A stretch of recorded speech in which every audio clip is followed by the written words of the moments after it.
Using the distributive property. Okay, so now we just used the magic 7 strategy. Now we're going to use the distributive property. In the distributive property, the only number that we can redistribute or break apart is the dividend. You have to leave that divisor alone. He's got to stay the same because we want the same number of groups or the same type of separation. We can't change that. So if I'm looking at the dividend that I have, I'm going to consider my divisor and think of multiples of my divisor that would work well within my dividend. I'm looking at 6, and I know automatically one multiple of 6 is 12. If I look at my dividend, 1,500, I can think of 1,200 as one of the sizes that I'm going to divide it into. So if I want to split up my dividend, I can split it into 1,200 plus, I know also, if I've already used 1,200, I've got 323 remaining. I know that 300 is another multiple of 6. And then I'm left with 23.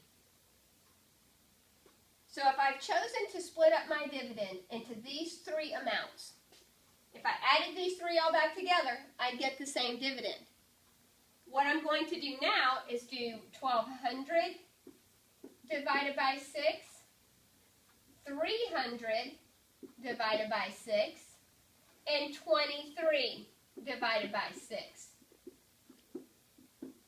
1,200 divided by 6, 200.